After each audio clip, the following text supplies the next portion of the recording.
भक्ति छत्र जेहि सिर फिरे, ताको राज प्रमाण।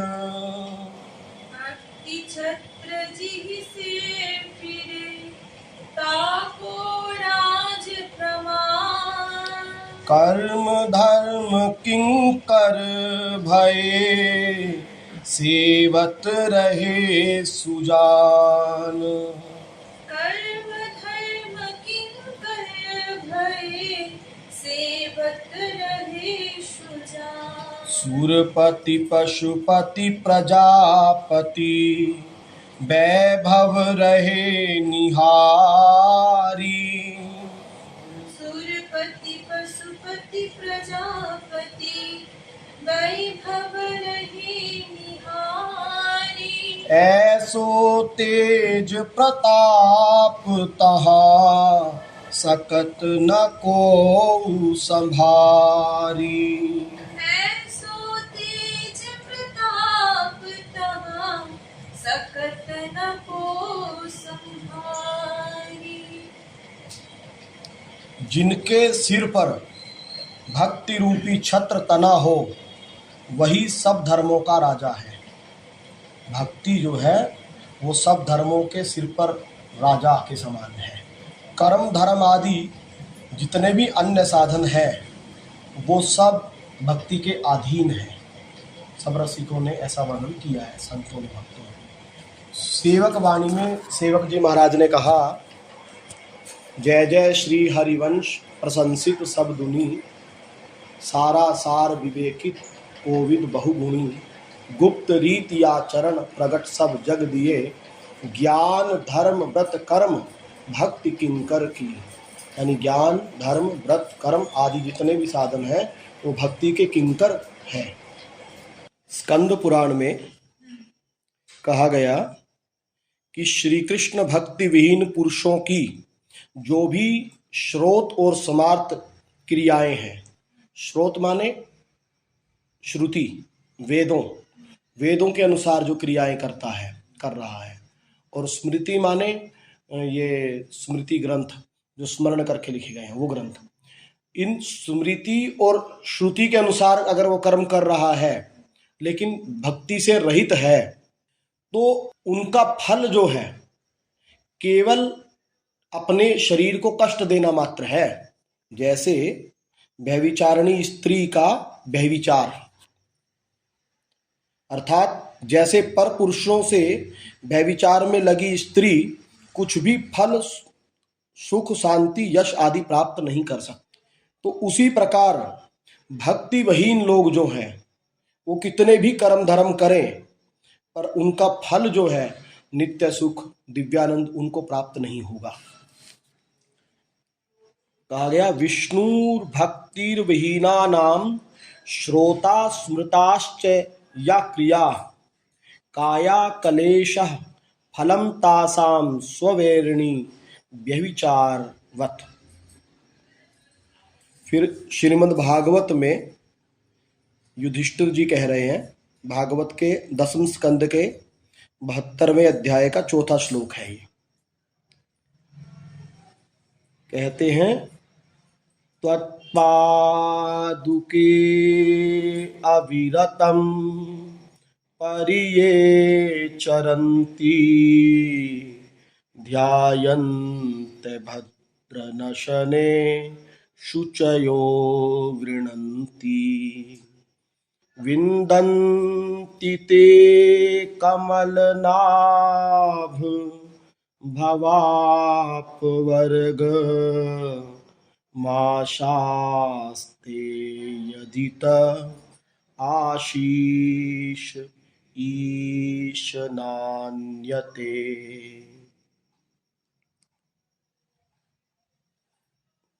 युधिष्ठिर जी ने कहा कि हे कमलनाभ, आपके चरण कमलों की पादुकाएं समस्त अमंगलों का नाश करने वाली है।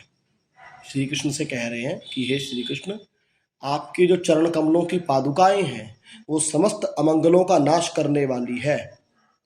जो लोग निरंतर इनकी सेवा करते हैं इन चरण कमलों की पादुकाओं का ध्यान करते हैं और स्तुति करते हैं, वास्तव में वे ही पवित्र आत्मा है। वे जन्म मृत्यु से छुटकारा पा लेते हैं, और यदि वे सांसारिक विषयों की अभिलाषा करें तो भी उनको सांसारिक विषय भी प्राप्त होते हैं। भक्ति से जितने भी सुख है, विषय सुख, मुक्ति का सुख, उसके आगे जो ऐश्वर्यानंद है वो, और आगे जितने भी आनंद हैं वो सब भक्ति से प्राप्त उनको हो जाते हैं। परंतु जो लोग आपके चरणों की शरण ग्रहण नहीं करते, उन्हें भुक्ति और ना ही सांसारिक सुख प्राप्त होते हैं। ना तो वे मुक्ति प्राप्त कर पाते हैं और ना ही सांसारिक सुख प्राप्त कर पाते हैं, जो भगवान के चरणों से विमुख है। तो भक्ति जो है उनके ये सब किंकर है, दास है। अगर भक्ति नहीं है तो कोई भी कर्म धर्म अपना फल नहीं दे पाएगा। जैसे यज्ञ कर्म धर्म माने जैसे वेद के अनुसार कर्म करना, यज्ञ करना, दान करना। अगर यज्ञ करने के बाद लास्ट में एक श्लोक बोला जाता है कि हे प्रभु मैं क्रियाहीन हूँ, मंत्रहीन हूँ, अर्थात जो भी इसमें त्रुटि रह गई हो यज्ञ में, मंत्र की या क्रिया की, उसे आप पूरा कर दीजिए। और यज्ञ के पूरा होने के बाद नाम संकीर्तन किया जाता है कि उसकी कोई कमियां हो तो वो पूरी हो जाए, है ना। तो ये धर्म कर्म जो है ये बिना भक्ति के अपना फल भी नहीं दे सकते। उनको भक्ति चाहिए, और फल इनका क्या है? स्वर्ग, वो नाशवान है। लेकिन भक्ति ऐसी है जिसको किसी की आवश्यकता नहीं है, वो परम स्वतंत्र है। उस जो जितने भी साधनों के फल हैं वेद में लिखे हैं, जहाँ लगी साधन वेद बखानी, जितने भी साधनों का वर्णन वेद ने किया है, सबकर फल हरि भक्ति भवानी। सबके फल केवल हरि भक्ति से प्राप्त हो सकते हैं। यदि भक्त स्वर्ग चाहे तो कृष्ण यदि छूटे भुक्ति मुक्ति दिया, कबू प्रेम भक्ति ना दे राखे लुकाइया। भगवान तो और प्रसन्न होते हैं कि अरे ठीक है, स्वर्ग चाहिए तुमको, ले ले भाई, बहुत छुट्टी मिली। और प्रेम भक्ति देने में वो परीक्षा लेते हैं कड़ी, और ये छोटी मोटी चीज़ें तो भक्ति से तुरंत प्राप्त हो जाती है ना। इसीलिए ये सब जितने भी साधन है ना, ये सब के सब भक्ति के अधीन है ना। इसलिए साधक को भक्ति की शरण लेकर के ही भक्ति करनी, भगवान की शरण लेकर के ही भक्ति करनी चाहिए, है ना। और फिर कह रहे हैं सूरपति माने इंद्र, है ना, पशुपति माने शिव, और प्रजापति माने ब्रह्मा। तो ये सब भी, सूरपति माने इंद्र, सुर माने देवता, देवताओं का जो स्वामी है वो इंद्र, और पशुपति माने शिव, पशुपति नाथ का मंदिर है ना नेपाल में, हाँ। और प्रजापति माने ब्रह्मा, वो प्रजाओं के पति हैं। तो ये सब भी भक्त का वैभव देख करके चमत्कृत हो जाते हैं। क्यों? क्योंकि भगवान ने कहा अनुव्रजाम्य हम नित्यम पूये ये तिग्रीरेणु भी। जो भक्त होता है उसके पीछे पीछे भगवान चलते हैं स्वयं। तो पूछा गया आप क्यों रक्षा करने के लिए चलते? बोले ना ना, रक्षा तो मेरे पार्षद करते हैं। एक जगह वर्णन किया गया है कि जो नाम लेते हुए चलता है उसके आगे आगे शूलपाणी शंकर जी अपना त्रिशूल लेकर चलते हैं, पीछे इंद्र वज्र लेके चलता है, इस दिशा में ये देवता चलता है, इस दिशा में ये देवता चलते हैं, सब रक्षा उसको घेर के चलते हैं, यानी उसके ऊपर कोई दूसरा प्रभाव नहीं डाल सकता। तो फिर आप क्यों चलते हो? तो बोले उसकी चरण धूलि उड़े और मेरे ऊपर पड़ जाए और मैं पवित्र हो जाऊं, इसलिए मैं उसके पीछे चलता हूं। तो ये वैभव देख करके ये प्रजापति, सूरपति, ब्रह्मा आदि चकित हो जाते हैं कि इसका ऐसा वैभव है कि स्वयं भगवान जो पवित्रों में भी परम पवित्र है, इसका स्मरण ही पवित्र कर देता है। ऐसे परम पवित्र भगवान भी अपने भक्त के पीछे फिरते हैं कि पावन हो जाऊं। और एक जगह आया है भक्तन पाछे यो फिरे जो बछड़ा संग गाय, जैसे गाय बछड़े के पीछे बछड़े को जरूरत नहीं पड़ती, बछड़ा चल रहा है आगे आगे भाग रहा है, गाय पीछे पीछे उसके भागती है। तो भक्त तो अपना मस्ती में चल रहा है, ना काहू सो बोलिबो ना काहू व्यवहार, वो तो अपनी मस्ती में है, तो भगवान उसके पीछे पीछे चल रहे हैं श्यामा श्याम। ऐसी स्थिति होती है। तो ऐसा वैभव है भक्त का, है ना। तो इसके वैभव के दर्शन करके सब ठगे से रह जाते हैं। भक्ति का तेज इतना अक्षुण है जिसे धारण करने की अथवा समता करने की सामर्थ्य अन्य किसी में नहीं है।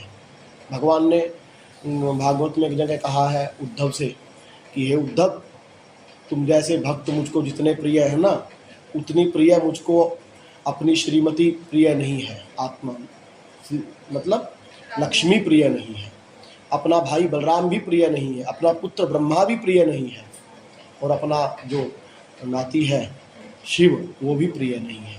तुम मुझको सबसे प्रिय है। इतना प्यार करते हैं भगवान, ऐसा तेज प्रताप है ना। व्रत तप निगम नेम यम संयम करहु कलेश कोटि किन भारी।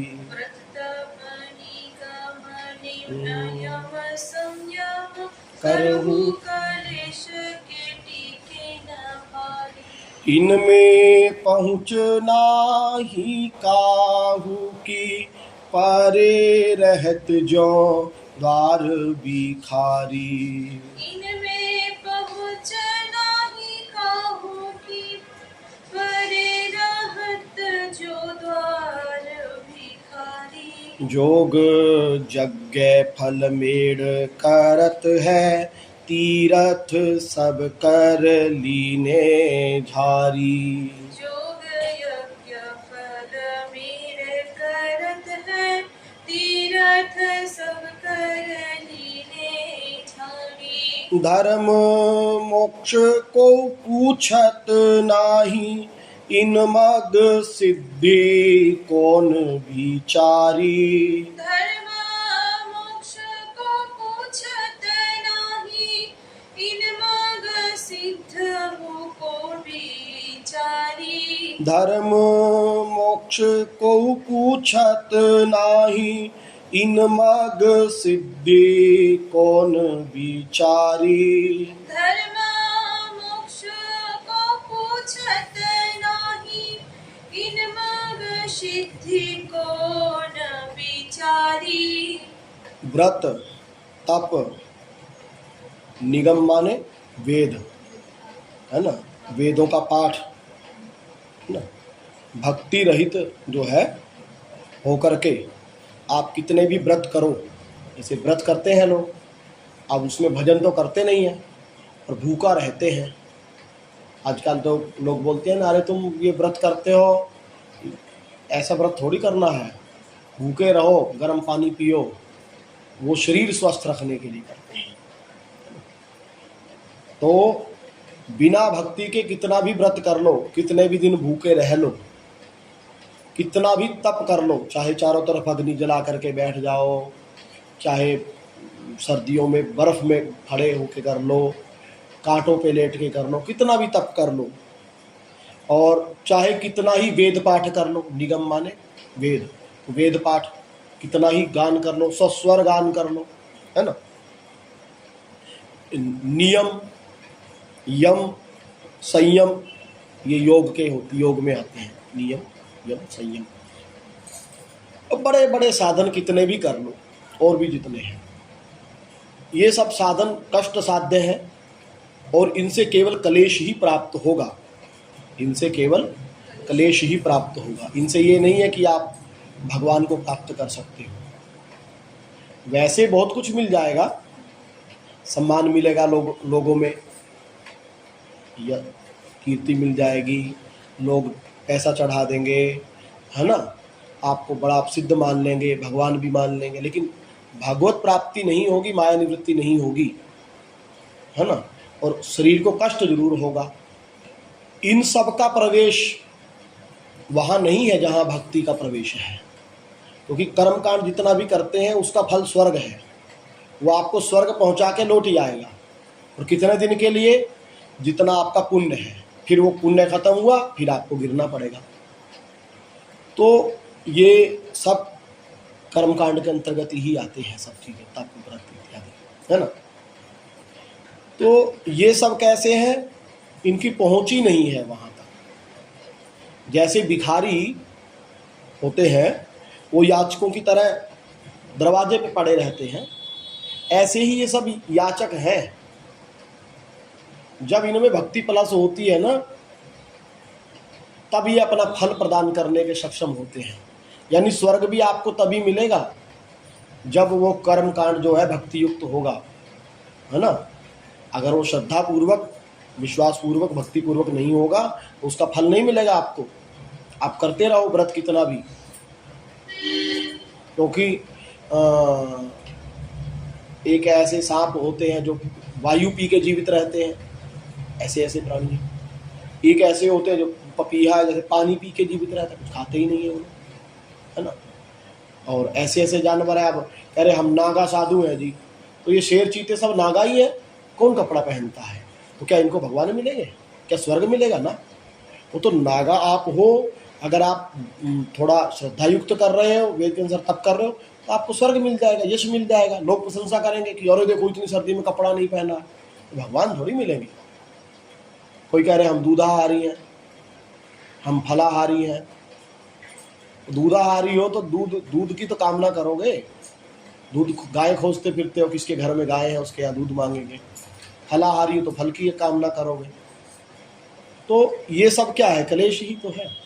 और ये सब अपना फल तभी देंगे जब भक्ति होगी।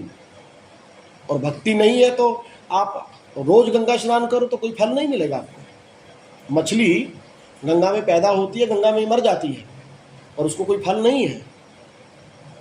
जो कह रहे गंगा स्नान से पाप, गंगा स्नान मात्र से पाप नहीं। गंगा क्या पर्सनैलिटी है, ऐसा चिंतन करते हुए श्रद्धा पूर्वक जब आप गंगा जी में स्नान करोगे तब उसका फल मिलेगा। एक बार गंगा स्नान करके आ रहे थे बहुत लोग, तो माता पार्वती ने कहा कि प्रभु ये तो कितने पावन लोग हैं, सब गंगा स्नान करके आ रहे हैं। तो शंकर जी हंस दिए, बोले नहीं ये सब लोग तो गंगा स्नान करके आ रहे हैं, ठीक है, पर कह रहे नहीं ऐसा नहीं है। बोले चलो दिखाता हूँ तुमको। शंकर जी बूढ़े बन गए और वहाँ एक अपनी शक्ति से गड्ढा बना दिया कीचड़ का, उसमें गिर गए। तो वो पास में बैठ गई माता पार्वती और बोलने लगी अरे हमारे पति को कोई निकालो निकालो, गिर गए हैं। अब वो स्नान करके आ रहे थे। अब स्नान करके आ रहे थे, कुछ तो ऐसे निकले मन चले से, बोले अरे बुढ़ा है क्या निकाल रही है, चल हमारे संग चल, है ना। कुछ और उल्टा सीधा बोलने वाले मिले।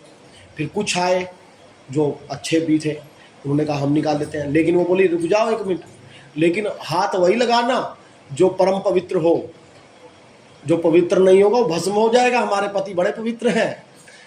अब वो कह रहे कि यार पवित्र है कि नहीं है? पवित्र तो हम नहीं हैं, हम तो बहुत पाप करते हैं, भस्म हो जाएंगे, ये हम तो नहीं करेंगे। तो कोई नहीं, जितने आते गए, लाखों की भीड़ आ रही है स्नान करके, और कोई नहीं, किसी को विश्वास नहीं। फिर एक आया, उसने कहा कि उसको भी यही बात कही। उसने कहा अरे भैया मैं तो अभी गंगा स्नान करके आया हूँ, गंगा तो परम पवित्र है, मैं पवित्र हो गया हूँ। तो हाँ फिर निकाल लो। तो उसने निकाला तो उसको दर्शन दिए। शंकर जी ने कहा देखा पार्वती, केवल ये गंगा स्नान करके आया है, बाकी तो पानी में डुबकी लगा के आए हैं। यानी जब तक आपकी श्रद्धा नहीं होगी, विश्वास नहीं होगा, यानी भक्ति नहीं होगी, तब तक उसका कोई फल नहीं है। तो यही कह रहे हैं कि भैया ये सब भिखारी हैं, भिखारी दरवाजे पे पड़े हैं। भक्ति की कृपा से ही फल मिलता है इनको, जितने भी साधन है ना। इसके अतिरिक्त कुछ लोग योग करते हैं। योग में भी अष्टांग योग कहलाता है ना।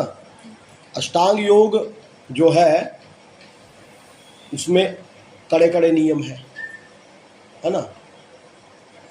आसन, ध्यान, धारणा, समाधि सब है। उसमें भी एक रखा गया ईश्वर परिनिधान, यानी ईश्वर शरणागति। यानी वो योग वाला जब भगवान के शरणागत होता है तब उसको अपने योग का फल मिलता है, नहीं तो योग का फल नहीं मिलता है। और यज्ञ, तीर्थ आदि जितने साधन हैं वे भी भक्ति के ही अनुचर हुए भक्ति देवी के पाद प्रक्षालनार्थ हाथ में जल की झारी लिए हुए सेवा में उपस्थित रहते हैं। योग, यज्ञ, तीर्थ इत्यादि जितने भी और अन्य साधन हैं वो सब भी जलधारी लिए हुए भक्ति देवी के चरण प्रक्षालन के लिए तैयार रहते हैं। क्योंकि यज्ञ करोगे, अगर आपका श्रद्धा नहीं है भगवान के प्रति तो यज्ञ का फल नहीं मिलेगा, और त्रुटि रह गई तो तब फिर दंड जरूर मिलेगा।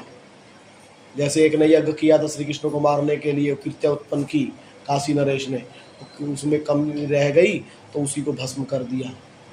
और बहुत सारे ऐसे उदाहरण हैं, है ना। और योग का तो है ही है, योग में अगर त्रुटि हो जाए तो पागल हो जाता है आदमी, है ना। इसीलिए कहा जाता है किसी योग्य गुरु की उसमें। और फिर उसमें भी जो हम लोग करते हैं वो योग नहीं है, वो तो एक उसका अंश है। आसन कर लिया, प्राणायाम कर लिया, ये नहीं। वो तो पहले जो पहले के नियम है वो करने, यम नियम इत्यादि करो तब फिर ये आता है आसन प्राणायाम। फिर उसके बाद आएगा धारणा, ध्यान, फिर समाधि, है ना। वो उसमें भी शरणागति अनिवार्य है ना। तो ये सब भक्ति के चरण प्रक्षालन करते हैं। औरों की तो बात ही क्या, सर्वश्रेष्ठ धर्म जो है मोक्ष, मुक्ति, उसको भी अपेक्षा नहीं रखते भक्ति में। यानी यहाँ रसिक कहते हैं कि मुक्ति नोन सी खारी लागे, मुक्ति हमको नमक के समान खारी लग रही है ना। मुक्ति सम सुख पाए पग पेलरी, मुक्ति के समान जो सुख है उसको लात मार देते हैं भक्त। और वृंदावन में हमारा थुक्रीकृत, जैसे थूक देते हैं ऐसे। और उन्होंने कहा, रूप गोस्वामी ने, भुक्ति मुक्ति स्पृहा यावत पिशाची हृदय वर्तते, भुक्ति और मुक्ति की कामना जिसके हृदय में रहे, पिशाचनी कहा इनको, पिशाचनी, भुक्ति और मुक्ति की कामना रूपी पिशाचनी जिसके हृदय में रहती है वहां पर भक्ति देवी प्रकट नहीं होती। भुक्ति मुक्ति रूपी पिशाचनी जिसके हृदय में रहेगी उसके हृदय में भक्ति प्रकट नहीं होगी, है ना। तो कह रहे कि यहाँ भुक्ति और मुक्ति के सुखों की भी कोई अपेक्षा नहीं रखी जाती है। मुक्ति और भक्ति अलग है? मुक्ति भुक्ति जो है वो संसारिक सुख, ब्रह्मलोक पर्यंत जितने भी सुख है वो भुक्ति के अंतर्गत कर दी गए। धर्म, अर्थ और काम, इन तीनों को एक में करो तो भुक्ति कहलाता है ना। और मोक्ष जो है वो इनसे अलग हो गया, वो मुक्ति यानी छुट्टी, अब जन्म मरण से छुट्टी, है ना।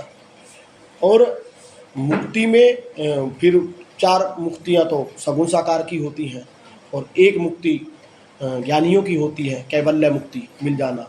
और बाकी 4 मुक्तियां होती हैं, सामीप्य, सारूप्य, सालोक्य, सारिष्टय, ये।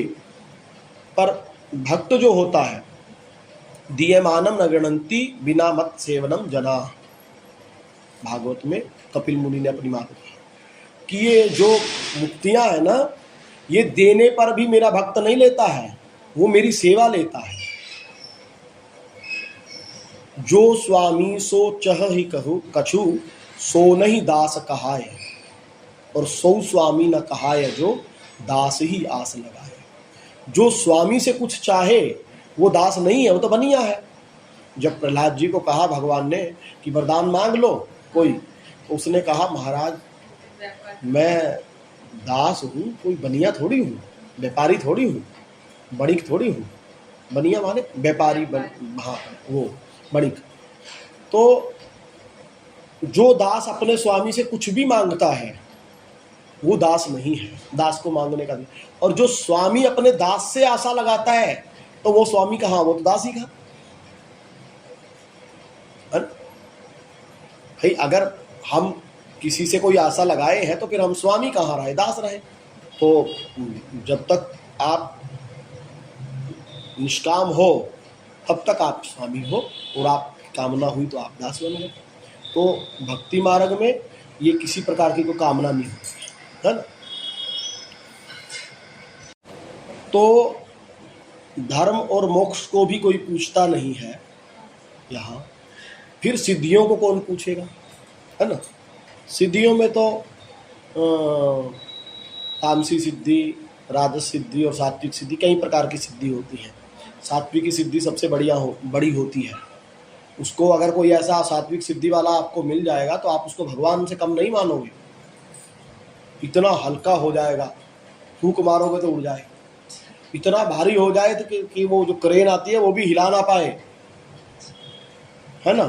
और आकाश में उड़े, पानी पे चले तो, और जब चाहे गायब हो जाए। अब ऐसा सिद्धि वाला कोई मिलेगा तो उसको भगवान मानेंगे आज की डेट। आजकल तो वो सिद्धियां होती नहीं है लोगों के पास, क्योंकि ऐसी सत्वगुण वृद्धि है ही नहीं है।